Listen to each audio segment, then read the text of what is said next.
poetry. In this session, we have the second conversation of the Biennale. The broad theme of the conversation is Truth of Poetry in Post-Truth Times. The chair of this session is Dr. Ashish Nandi, and the speakers for this session are Mr. Ko Un from South Korea, Mr. Sovai from Myanmar, Mr. Amir Or from Israel, and Mr. Sitanshu Yashashchandra from India. May I kindly request the speakers and the chair to kindly take their place onto the stage. Mr. Ko Un would be accompanied during the discussion session by Mr. Lee, who would be interpreting in case anybody has any questions for Mr. Ko Un.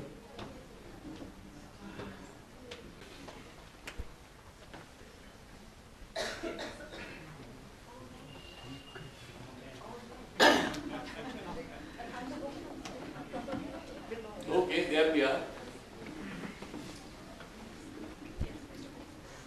I have been told that we are supposed to stick to the time very strictly.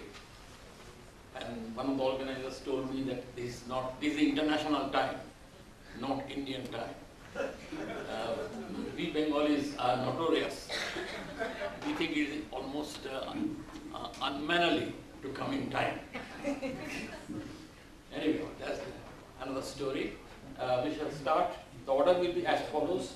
First, Mr. Ko Un from South Korea, and there will be the simultaneous translation. So,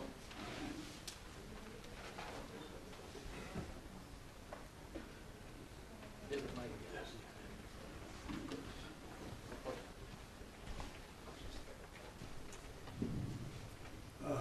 good evening.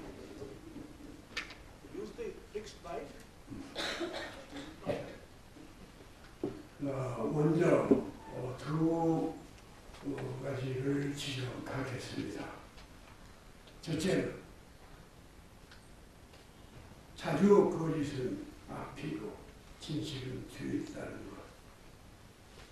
두 번째는 시의 거짓이 계획, 이것을 어떻게 방어할 것인가 하는 것. 여기서 물론 거짓이란 문학의 상상과 법적 생태라는 어느 관계가 없다는 것. 이것을 지적합니다. Before starting my talk, I would like to point out a few things. One is that the false is often in front and the truth in back. The other is how to defend poetry from the intervention of the false, and that the false has nothing to do with the imaginative ecology of culture. 라빈드라드 타고는 진실은 지나치게 장식하는 천박해진다고 말했습니다. 이 말은 꼭 경계할 바는 아니라고 하더라도 뇌리에서 싹 지워버릴 수 없습니다. 왜냐하면 진실이 실종되는 상태에서 진실을 호명하는 일은 아주 처치합니다. 진실은 언제나 또 어디서든 견고한 근본적이 아니지요. Rabindranath Tagore once said, "Truth, when it is too much adorned, grows vulgar." His words can never be completely erased from our minds, although we may not always be aware of them.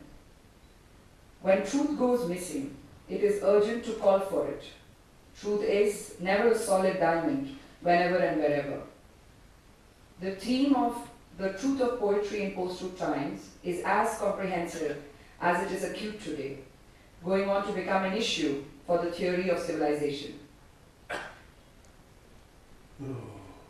진실, 후 시대의 시의진실이라고 하는 이 명제는 지금의 긴박한 문제인 것과 함께 매우 포괄적이기도 합니다. 나아가서 문명론의 차원이기도 하지요. While it was passing through prehistoric nomadic ages, poetry was sure to be the product of natural and social expressions, born of humanity's original spirit. that material and immaterial form made poetry and agriculture reach a quality of oneness by the natural correspondence between them in the course of more than 10,000 years of the agricultural age. We remember the popular overture of Poet and Peasant, composed by Franz von Schluck, and cannot but mediate anew what the title of the music suggests. 그런데 시가 산업시대의 단계에 이르러 주지와 매사의 비정서적인 의식언어로 구입하는 동안 시의 현황은 그 자폐적인 난해성에도 불구하고 여러 지난 시대의 시적 성취에 대한 향수로 불러일으킵니다. 여기에서 시와 진실이라고 하는 이 복합 개념은 시가 진실인 형식인 것과 함께 또 진실이야말로 시로밖에 드러낼 수 없다는 사실을 우리로 하여금 장착하게 합니다. While modern poetry, with its unemotional language of consciousness marked by intellectualism and the meta, has been dominant in the industrial age, the quality of poetry, in spite of its artistic convolutions, arouses our nostalgia for the poetic achievements in various periods of the past.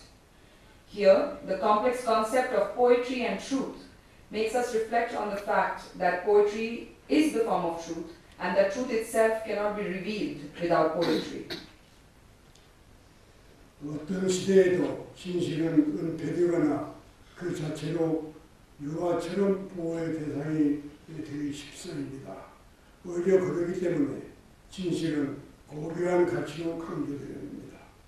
사람스럽게 시와 진실 혹은 시적 진실을 강조하지 않더라도 여러 시대를 거치며 진실이 자주 권력이나 체제 그리고 악에 유착해온 사례를 경계하지 않을 수 없습니다. Truth is, in any age, likely to be concealed or to be itself the object of protection, like a child. All the more because of that, the truth is emphasized as a noble value. Even though we don't have to repeatedly emphasize poetry and truth, or poetic truth, we need to beware of the occasions when the truth has been frequently linked with power or ruling systems over the various ages. 세계 도처에서 현실의 가면을 씌워버리는 권력과 자본이 실시간으로 선설 만에 개입되고 있습니다. 이 조지 오웰 말한 공식적 진실이라고 하는 것은 가장 원만한 허위로 사회는 자주 기만당하고 있습니다. 그래서 공평성, 객관성이라는 말은 만인의 것이 아니지요.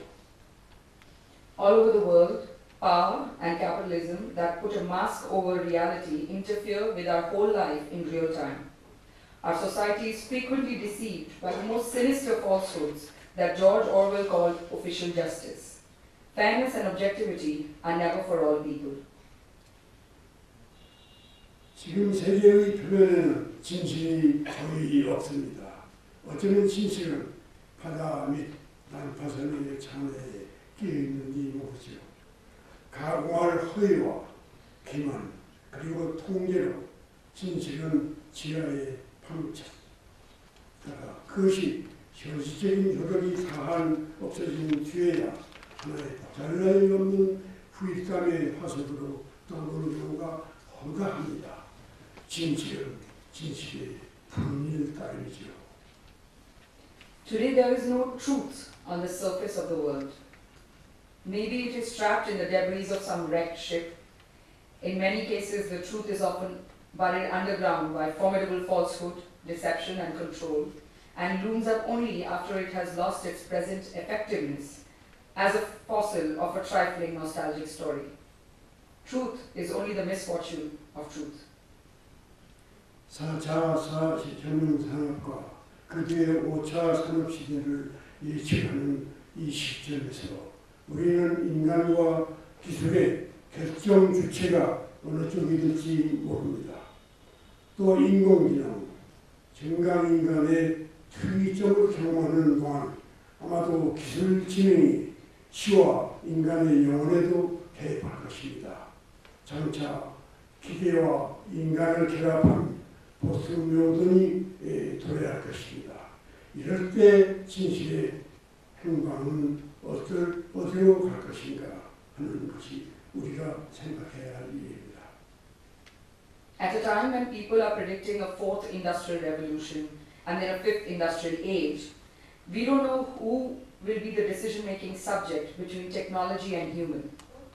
While we experience the singularity of artificial intelligence and the augmented human, intelligent technology will probably get involved in poetry and the human spirit. In the future, a post-human that combines machine and man will appear. Then, where will the course of truth lie? 이런 당대 문명의 와중에 과학과 영혼의 구별, 기계와 인간의 구별은 전혀 무의미할지 모릅니다. 행여나 이 현기증하는 과정에서 인간 본연의 희로애락이나 의식이 지탱해온 진실은 범지구적으로 획일화된 소비문화 속에서 그 실제감이 사라질 것입니다. 이 같은 진실의 주약 상태는 시의 주약 상태와 정비하기 마련이지요. Maybe it would be meaningless to distinguish between science and spirit, between machine and man in the maelstrom of contemporary civilization. In this dizzy process, the truth that natural human joys and sorrows or consciousness have maintained will lose its reality in a globally uniformed consuming culture. The vulnerable state of truth is necessarily in direct proportion to the vulnerable state of poetry. 그럼에도 불구하고 나는 이런 절망에다가 내 정신의 뿌리를 내리지 않고 있습니다. 문득적으로는 말이 있습니다.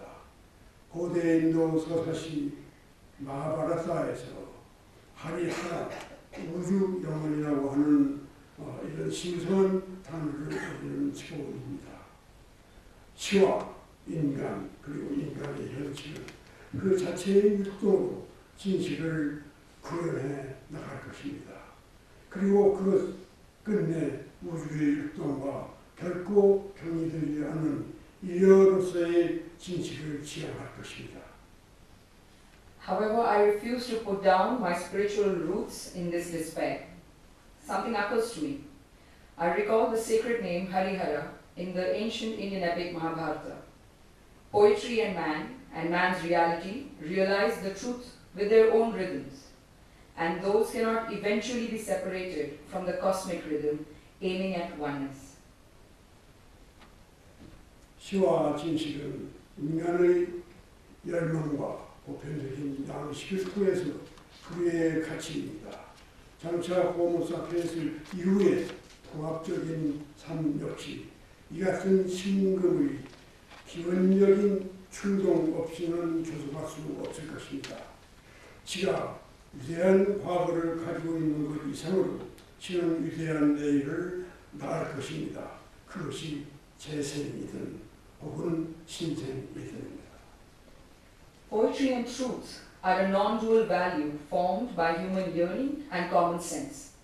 The synthetic life after Homo sapiens too will not be able to continue to exist without this original impulse of the heart. More than the fact that poetry has had a great past, poetry will give birth to a great future, whether it will be a rebirth or a new birth.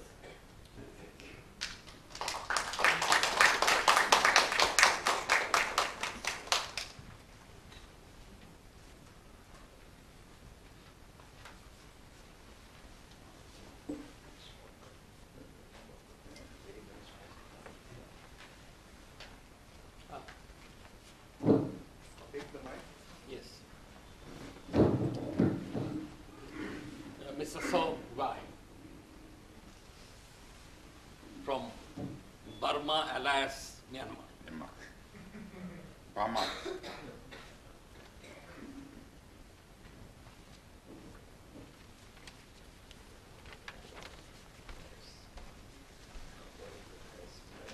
Mingla.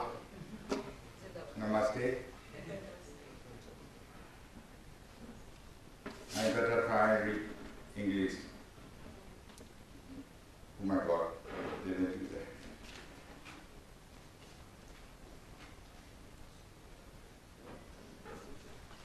If you don't want to know about poetry, it is okay. But even the mind that wants to know poetry, we impress. You are 42. Freon especially to totally ban index and block in this data, Myanmar this data, and military gender. Artists and poets understand that people who are possessed and so reblock this data and military gender in a way. I began poet by reflection the correct saturation, new and given feelings. So I use poetry as a weapon to know this quality of this data. Therefore, people all know and these books this data and military gender is to many scale to evoke special intelligence department and literature center. Both. I try to work in unusually found.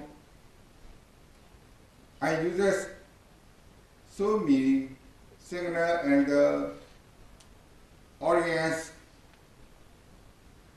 where you understand those signals. For being singer, threaten, capture and torture. Torture. And embrace it and believe poetry is a very strong weapon. One day poem I watched was read by the about 5 million people. All people try to take this data down. It is because people love the truth. Our Myanmar people love the truth.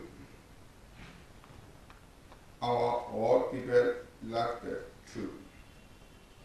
Even at the time of democratic government, the ruling party and the opposite party stay district freedom of expression when they try to get power. Therefore, I still have to be poet and artist. Politics is kind of art that is contains with all human beings. I am sorry, Myanmar.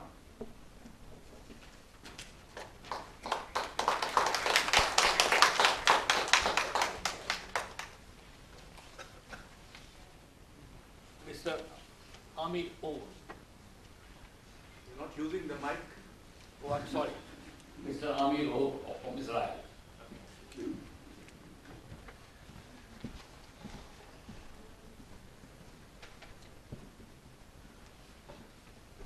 Lie is as old as the human mind, but its forms can be renewed every day.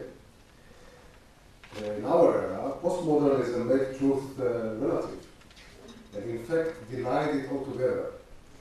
But when it comes to actual life, this sort of ideas can often ratify political oppression and exploitation. Its offspring are fake news in the service of ruthless politicians. Poetry, however, does just the opposite. The subject of poetry is not power politics. Poetry is much bigger than that. The subject of poetry is life itself in all its possible aspects and facets. To me, the true quality of poetry is truth and wisdom, true wisdom of heart and mind. We often think about philosophy as the official authority on wisdom in our culture, but philosophy doesn't seem to have the language for true wisdom. Philosophy seems to be the less convincing structure when one considers wisdom. Of course, philosophy speaks about truth and insight, but it holds thought with thick pliers, plenty of heavy, slow words that clumsily catch hold of ideas that wisdom grasps in a flash of a moment. Only rare philosophers like Plato or Nietzsche that had poetic ability could deal with this electric intensity of thought. It seems only poetry can do to words what thought does to them in their full power and scope. It hears them, tastes them, understands and not understands them, combines them in strange ways, gets carried away by them, beats them against each other, tells. Poetry truly tells, through words, everything they can grasp and more. Poetry holds words alive in the moment they are formed. And unlike philosophy, poetry doesn't exclude the feelings, images, memories, and visions that come along with thought. That's why to me poetry is the true agent of wisdom and insight. Yes, if one wants to instigate, promote lies, or play power politics through poetry, it is possible. If one wants to escape life or to conform through poetry, it is possible too. But this is not what poetry is about. A poet seems like he does nothing, but in fact he creates new realities that never existed before. Moreover, he makes these new realities available to his readers. Even the most minor poet, who writes, for example, about a rose, is creating something that has never existed before. Even he is a revolutionary that by his very creativity threatens the prevalent order of reality we are familiar with. He brings something new. Poetry invites us to feel, think, and experience for ourselves. Poetry is not about facts, but it is about truth. Poetry creates for the individual a totally personal place that nobody can enter. And unless censored and banned, this place of freedom is just available for anybody to experience. Yes, in many cases, you have to go against your training and education to see that it is there, that you can also create your reality. And yet, this is where poetry leads you to. It's not a surprise that exactly because of this, as far as power politics is concerned, this quality of poetry has always been a threat to tyrants. The very act of creating a new reality and sharing it with others has always been a threat to any political control.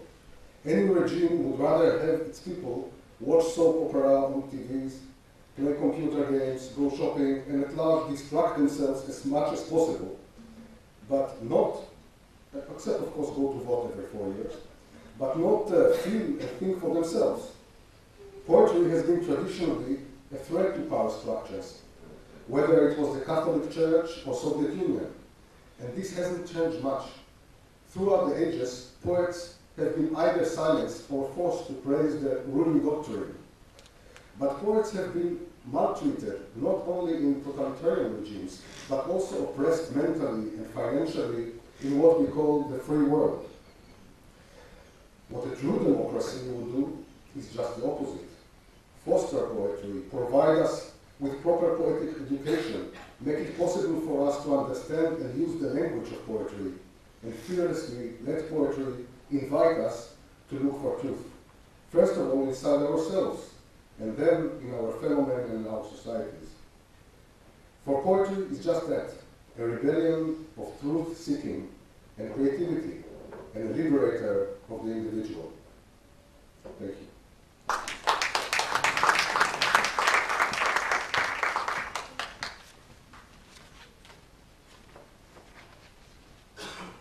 Lastly, Sorry.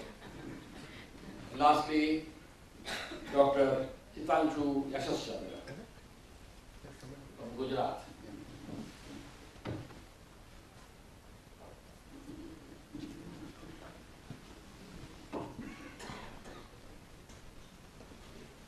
Friends, there's a person and a poet, if I say that I would prefer to live in times which are post-truth rather than times of truth, I owe you an explanation.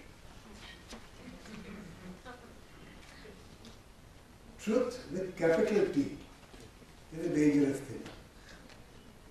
And in India and elsewhere, you have seen how this truth with capital T is playing havoc, not only with poetry, but with human life. So, how does, if it is post small t truth or post truths, what is the problem? Because if it is post some kind of truths, it is always open to some other kind of truths. And instead of believing that there are some eternal universal truths which are perfect, why not say it is better to constantly generate truth? In Indian tradition, there are two words. One is called Satya, that is truth. The other is called Rita or Ruta, as you, in Hindi they would say Rita, in Gujarati you would say Ruta. So what is this Ruta? Ruta, which is really the quality of Varuna, the sea god. Sea which links one place with another, if you are daring enough. So this Ruta is a dynamic truth.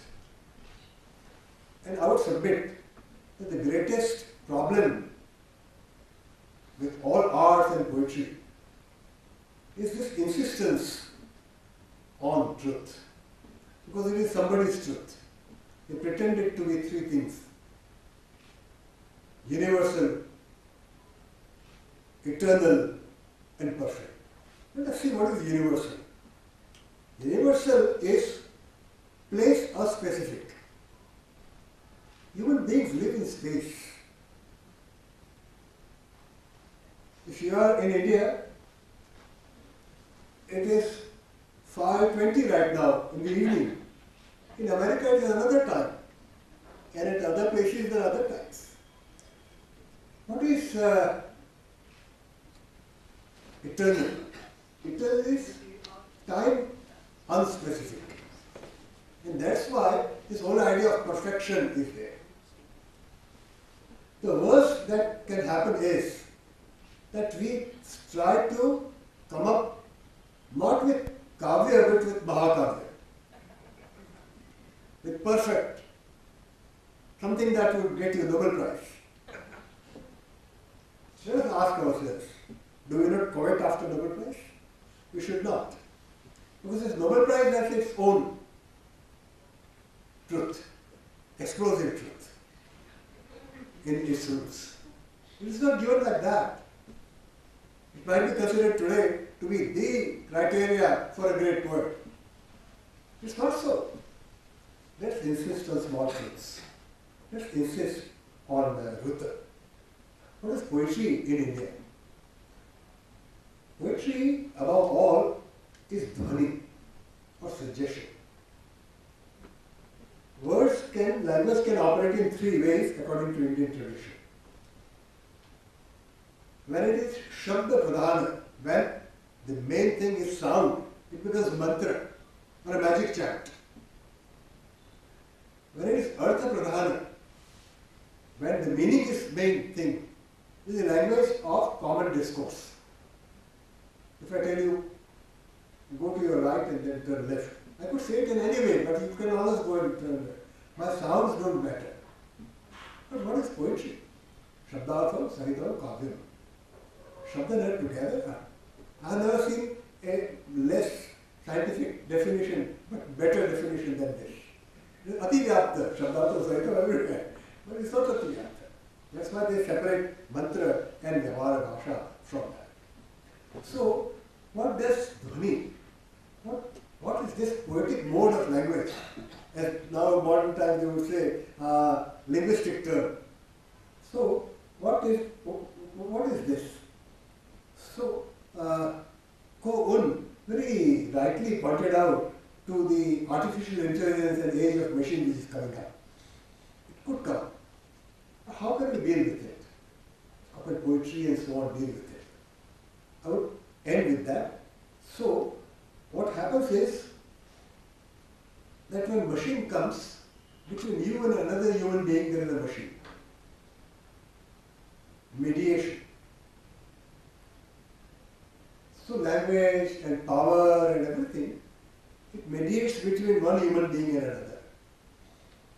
So what we are asking for is not any great faith in poetry. I don't have much faith in poetry. I don't have much faith in anything. I'm reminded of Shakespeare. One character said boastingly, I can call the spirits from yonder blue. Akash mein se bhoot pret bola karta. The other fellow said, yes, you can call, but will they come? कविता की बात बड़ी बड़ी बात करना तो ठीक है. Poetry will save us. How will it save us? And it will save us tomorrow. Tomorrow has not come. This is a great adventure. It's not a formula. We reduce poetry to formula in our enthusiasm that poetry will save. And so poets will become big. Ahankar in it. So immediacy जो है वो इसके लिए in the last word, how does Indian tradition, Sanskrit is not such a bad thing. The Buddhists and the Jains also wrote in Sanskrit. The technology is also in Sanskrit. Gandhiji was good, but okay. But one is that in Sanskrit there is a saying, Kavir Manishi Paribhu Swayambhu. So Kavi is Manishi, intelligent. Paribhu, he looks at things from all round, not from one point of view. But the last one is something that I think you said, and that is Swayambhu. What is Swayambhu? That means he doesn't get his skills from a tradition. He's Swayambhu. He gets it from, but modifies it according to his own time. So, and the reader and poet are one and the same. So we have to create, and Ashokji is creating for many decades now, this idea of Swayambhu Pathaka, Swayambhu Saradaya, the colonizer of art, who is in charge of himself or herself and produces herself or herself. This productivity is something that we hope for. Thank you.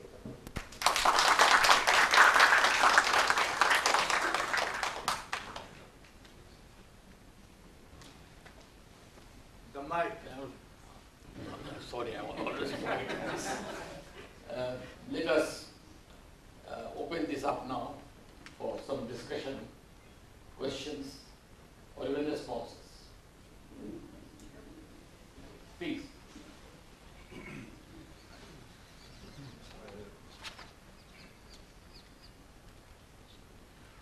Just press it a bit, so green light appears. Okay. I want to make, to personalize a little bit this idea of truth, because I perfectly agree with you that the truth with capital T is something actually dangerous. It doesn't mean it doesn't exist. It means it's not a doctrine. But for me, truth is not necessarily a big thing. When I write, I don't write a poem I know. I write a poem I don't know. The poem is an answer, an insight, if it comes. And I'm the student of the poet, of the poem, in a way. And so truth is revealed to me through writing. And this truth may change. but it's a way to know, first of all, myself in order to know the world. And this is a thing, I think, that I find for myself precious and worth sharing in poetry.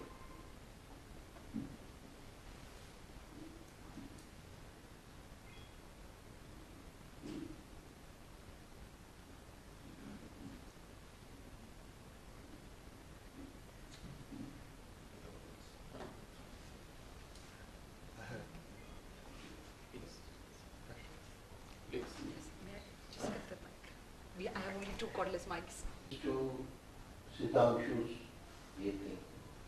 Well, there is saying in Sanskrit, Adi Shankaracharya said this in his Bhashya of Vedanta Sutra. Brahman Satyam Jagatam Nitya Jiva Brahmaiva Napara. I think you are referring to that capital T, truth, as Satyam. And the other which you say is Ritam. There is also a saying called Ritam Bhara Pratya. This is, my comment. Yes, you are quite right. No, I'm by capital T truth, I mean truth of ideologies. 3 types of ideologies. Political, which is dependent on religious, which is dependent on economic. That's what is happening in Asia or Asia also. So these powers, they come up with their truths. They impose that on us. Now, Adi Shankaracharya, our Indian philosophy, Indian darshan is excellent. Because Brahma Satyam Jagat Mithya, Jivo Brahmaiva Napara, Shankaracharya said that. But Ramanuja and others said Brahma Satyam Jagat Satyam. And more of Bhakti movement, which is really the bed from which literature, Indian literature of medieval times and our own times sprang up, is Dvaitavadi. Not Kevala Dvaita, Shuddha Dvaita. That means both are true. So this multiple truths that we are able to hold together in Indian tradition is something that we all cherish, in fact. But under the Western influence, we have started, see, there is a crisis after 19th century. This schizophrenia in our understanding of literature. In our tradition, it was Sahitya. Now from West came literature. And under the Greek and Roman especially influence, see, literature and other modes of writing have become kind of mixed there. That's why if I do not write on Godra or Naroda Patia, I am considered to be a lesser poet. For God's sake, I am writing differently. But this Western and ideological pressures enhance our schizophrenia about what is literature.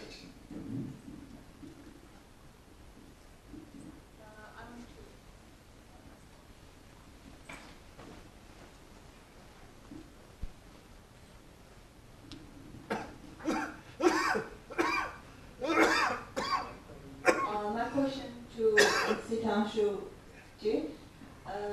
I can absolutely agree with you that truth with big T is dangerous. I've seen it in my life.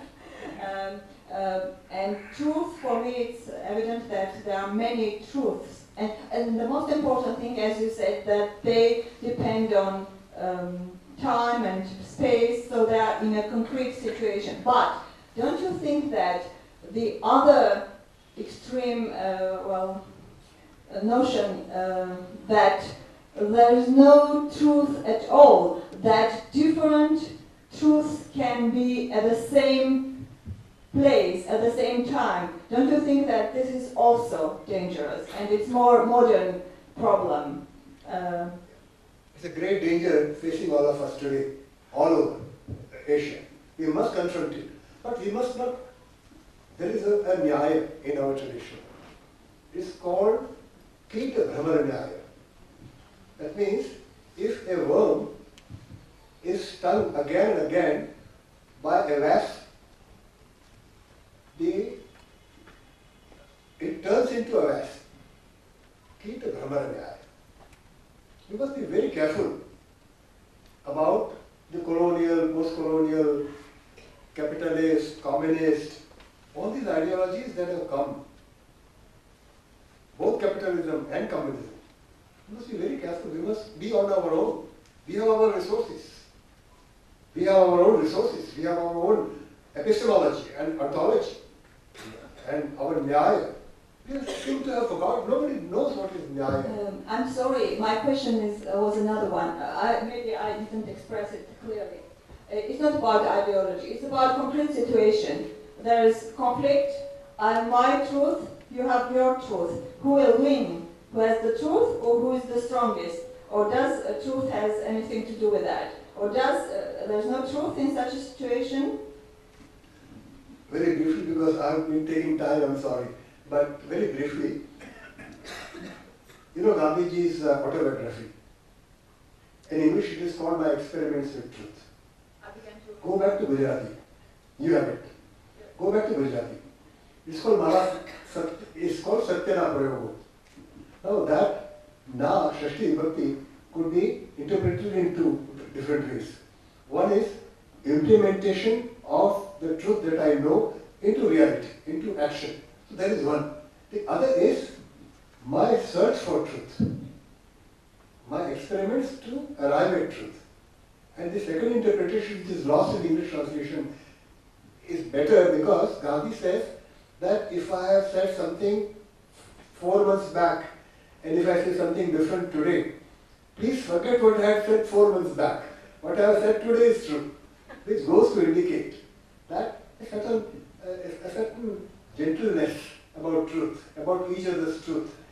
That's why Gandhiji said that without ahimsa, there can be no satya. Without non-violence, there could be no truth. And third, he added asteya, willingness not to steal somebody else. So think of these three words, satya, ahimsa, and asteya. Truth, non-violence, and refraining from stealing somebody else's. Then I think we'll be able to deal with this multiple truths in a very creative way. So just what she was saying, that there are multiple truths, they are not a single truth. And what is truth for me, it's not necessarily so truth for you also. But whenever we are writing poetry in terms of a view of a poetry, what do you mean when we are talking about poetry? It's a kind of self-revelation, because as we know, it's a kind of self-exploration. That is, there is a demon and devil both actually coexisting when a poet is actually writing his thing. So I think I want to know what exactly you want to say when we are trying to put the issues of truth in poetry, particularly in this paradigm of writing poetry, and when we are seeking the very self or the very actual issues that we are looking for. So my question is that as a poet, how do you define the very example of the definition when you talk about truth in a particular sense?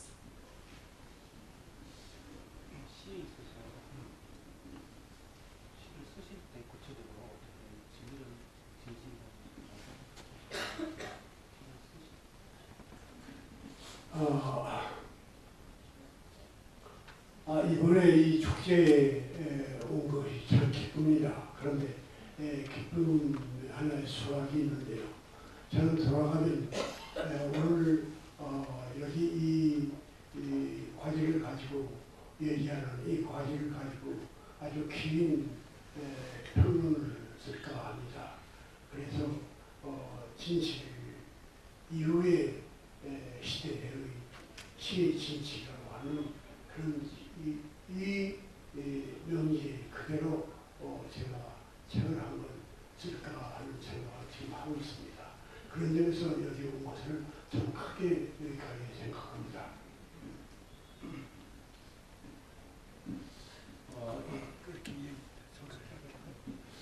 Yes, first of all, he is expert to come here and join this seminar under the title of Truth and so on. First, he replied not to your question directly, but he mentioned after going back to his hometown, he is going to write a book about with this title of this seminar, Truth and Poetry. That's what he said.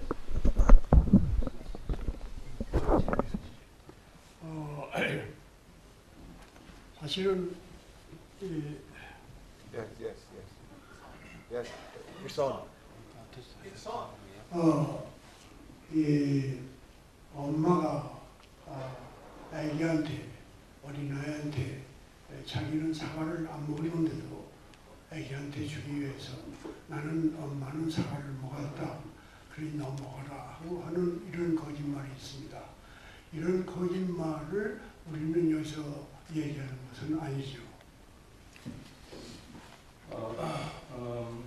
Here we are not talking about a kind of a lie that a mother has an apple giving to his son, my son, take this apple.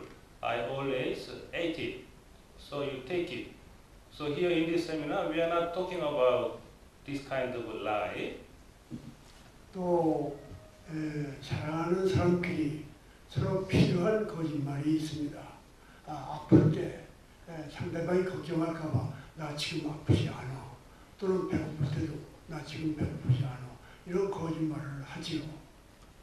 And there are lies between a couple because they love each other, even though some is not well, but he doesn't say I'm not well to his lover, and even though he feels hungry, he doesn't say I don't feel hungry to the lover. 인간은 이런 거짓말을 하지 않고는 살 수 없습니다. A man cannot live telling this kind of a lie. 그리고 인간은 하루에 거짓말 한 번 이상을 하게 되어 있습니다. And human being tells a lie at least once in a day. 그리고 어린아이들도 진실보다는 거짓말을 먼저 배웁니다. Even a child learns lie first rather than truth. 이런 인류들이 오랫동안 살아오면서 이 삶의 관습으로서 하는 거짓말을 이 자리에서 나는 해당시키지 않고 있습니다. So I do not include this kind of lie in this seminar. What I mentioned. 그런 것을 지금 얘기하는 자리는 아니죠. This is not the place we are talking about that kind of lie. 참으로 우리가 지금 얘기하는 거짓말은 아주 무섭습니다. So the lie we are the lie we are discussing is a very dangerous one. 어떤 때는 인간을 파괴시키고, 어떤 때는 사회를 아주 나쁘게 만들죠. 어떤 때는 역사를 모독하죠. 이런 거짓말을 말하는 것이죠. Yes, we are talking about the liar that sometimes destroy a man, destroy society, and such a dangerous one.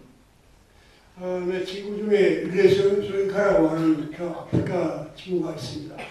그 친구가 하는 말을 난 들었습니다. 보코하람이라는 그 어떤 무슨 그 무력 단체가 거기에 있죠. I have an African friend. He mentioned about military underground group Boko Haram. 그런데 이 보코하람은 뭐냐면 책은 악이다 이런 말을 합니다. 책은 나쁘다, 악이다. The group they said a book is an evil one, evil thing. 그러니까 이 종이 선이다 그런 말이죠. 종이 정이다 이런 표현이죠. They say gun is the truth and good. 이렇게 이 소규모의 어떤 집단조차도 이런 그 무서운 이 거짓, 자기의 진실을 이렇게 만들어내고 있습니다. 하물며 거대한 국가들은 얼마나 무서운 악으로서의 그런 그 거짓을, 진실을 다 메모시키는 그런 거짓을 발전시킵니까? Even such kind of small military underground group develop such kind of liar into truth. Then what about a nation? A nation develops a great liar into truth. 그래서 어떤 때는 이라크의 진실과 미국의 진실은 전혀 다르죠. So sometimes the truth of Iraq and the truth of US is very much different. 이런 무서운 이 진실의 위기 속에서 시인은 자기 작은 방에서 시 한 줄을 쓰기 시작하는 것이죠. In this kind of conflict of truth, a poet starts to write a poem. 제 경험으로 하면은 저는 시를 쓸 때 언젠가는 아주 부들부들 떤 적이 있었습니다. In my case, when I write a poem, I trembled my hands. 대체로 시인은 시를 저절로 씁니다. Generally, poets write a poem automatically. 그래서 동양에서는 옛날부터 자가 스스로 노래 춤추고 스스로 저절로 쓴다 이런 말이 있습니다. So there is a saying in the Oriental area, self-writing, automatically writing a poem, kind of idiom. 말하자면 시는 시작 이전에 있는 것이죠. So what I stress, a poem is before poetica. That means poetic theory. 그럼에도 불구하고 나는 밤에 내가 쓰는 한 줄이 얼마나 거짓일까, 얼마나 참일까 이것을 생각할 때는 부들부들 떨죠. Even so, when I write a poem at night, I tremble my hands. 나는 적어도 시 한 편에 내 피 속에 돋보이는 진실의 작은 부분을 거기다가 나는 쏟아낸다고 생각을 하죠. I endeavor to write a poem to express all the truth in my blood, in my poem. 그러나 내 정서나 내 의식 속에는 어떤 것이 또 들었을 것입니다. But I think there is some layer in my emotion or in my poem still. 그것은 내 시간이 있는 독자가 아마 발견해 줄 것입니다. Maybe the readers of my poem can find it. 지금의 아주 이 저시간 질문에 대해서 너무나 이렇게 우회하는 대답을 했습니다. So responding to your question, I gave you. I gave you your answer, taking some in route way, indirect way. Thank you.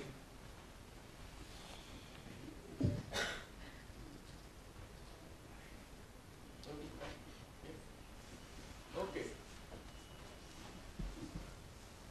Well, if there are no other questions, I would like to wind this up by making a couple of comments. Few very brief, very simple comments, but I hope that these questions we carry back home as poets. I'm not a poet at all. I think the other areas of knowledge, not poetry.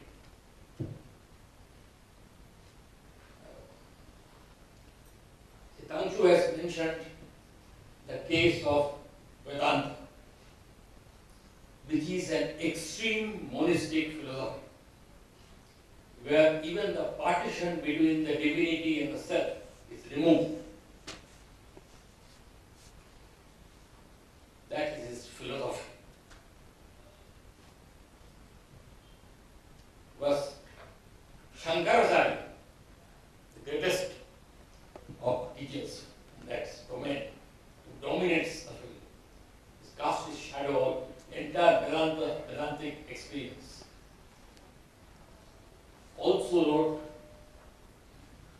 a beautifully worded bhajan, Bhaja Govinda, which is absolutely, unashamedly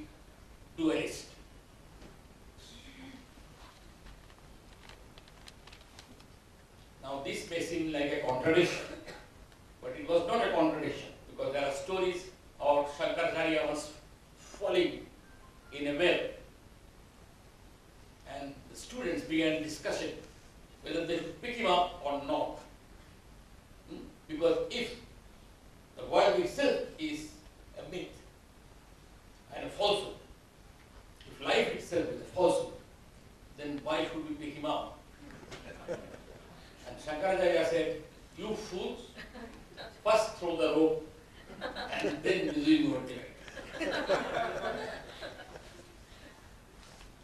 I propose to you that poetry is a medium, but Rabindranath is a poet also, it's a lyric.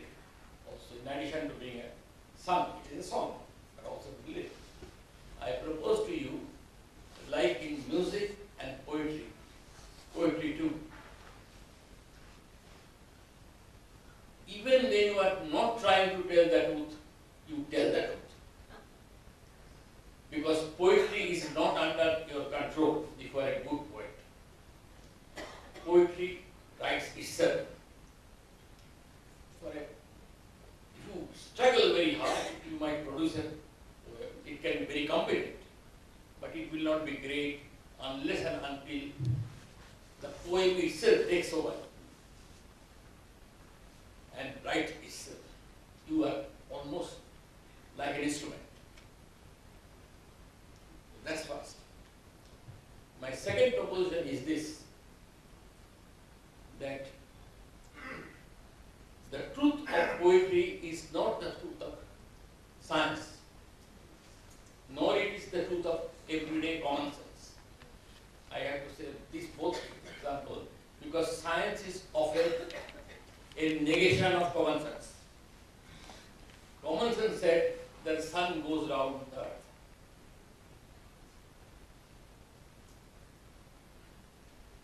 It goes against your sensory experience that earth, when you proclaim that the earth goes round the sun.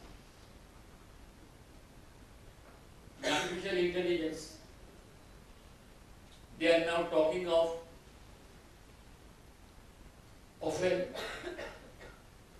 more than the 4 dimensions, which are accessible to our senses. The 3 dimensions, everybody knows, they are sensory experiences. But theoretically, you can have even 100 dimensions, but it's theoretical, its consequences are real. So that's the other part of the story. I want to give the example of Srinivas Ramanujan, the Indian mathematician, who died nearly 100 years ago, more than 100 years ago. He did not know how to prove his mathematical identities. The technology of proof was unknown to him. He used to dream that his village goddess, Namagiri, would come in his dreams and open her tongue. Her tongue would roll down and the identities would be written there. And he would note them out. If you are a psychoanalyst, you can perhaps venture the guess that this knowledge was within him. It was a kind of intuitive knowledge because of he has solved the problem already within him and the solution came like that. Okay. It is possible. But for him, it always remained the truth that it was Namagiri, goddess Namagiri's blessings. Now the person who discovered it, J.H. Hardy, a very famous mathematician, he felt that this was bogus. His problem was this, that he was not well trained in mathematics. And therefore, he couldn't give the proof.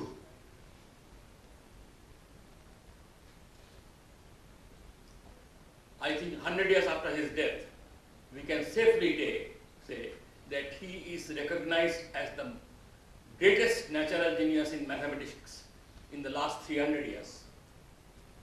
And the last book on him came out last year, nearly 100 years after that, nearly 100 years after that, more than 100 years after his death. What was it? Was Hardy right or was Ramanujan right? Would Ramanujan be Ramanujan Gandhi in one of his moments, weak moments said, as he thought, or his Ramanujan night, many believed that it was Namagiri's blessings. We can interpret it according to our knowledge. But that was the source of his inspiration. That here is a person who doesn't know how to prove it, but yet producing not one or two, but hundreds of identities, which have taken at least 6 volumes and 100 years. Now it is more or less come to that conclusion. For people to digest and prove it. How did he get the correct answers? He was so ill-trained in mathematics that he read more than half his work, nearly 3/4 of his work, was rediscoveries of great scientists. He had never heard of Euler, for instance, but rediscovered Euler's discoveries which are famous the world over. That intuitively, fantastic achievement. I can give another 3-4 names and famous scientists, mathematicians, whom he anticipated. Anticipated means he actually so he discovered the works, rediscovered, because he didn't know their works. It was a fabulous achievement. I suggest to you that there is also in human creativity moments of transcendence, self-transcendence, and not give it a spiritual dimension as yet Siddhanta has done. They give it a spiritual dimension. Ramanujan gives it a spiritual dimension. I would say, even if you do not give it, you have to admit that some disciplines of human beings, some forms of self-expression, are dependent on that moment of transcendence. It can be self-transcendence, it can be a certain form of spirituality, but it's the same thing. And that moment of transcendence is shared. Incidentally, that also gives these disciplines different kind of longevity. If you go to the nearest universities or college, go to the departments of physics or chemistry, ask them that have you read Lavoisier, Rutherford, Kelvin, Lister, famous scientists all who dominated the 20th century, at least first half of 20th century. And till then it was there. But now totally forward. Science basically, technically has a history, but that history now doesn't consist of reading new science, works of the scientists. You can write a history of science, but in history of creativity, history of how that person figured out, but that's all. No clue to how, because that has whole find that the discovery itself has been combated. Nothing is as backdated in science as yesterday's discoveries. So now I suggest, whereas if you look at poetry, music, perhaps even philosophy, they have different kind of longevity. Many great poets were not recognized in their lifetime. They were recognized years after. And there is always the chance that in the next century, somebody will rediscover it. This is a different kettle of fish. There is nothing to rediscover about Ptolemy, the first physicist, nothing. Because you know the problem has been solved according to his life, but it has been transcended. So that longevity of poetry, that longevity of art in general, that longevity of music is a different kettle of fish than the kind of longevity you often talk about in the case of science or technology. So I think poetry should take pride because it is a primal discipline, something very basic your self is involved, or sometimes very basic of the self is involved in it. It's again like music. You have to be driven by it. The greatest poetry has come out of being driven by it. Greatest music has come out when you are driven by the music yourself. Thank you very much for your patience. That's that.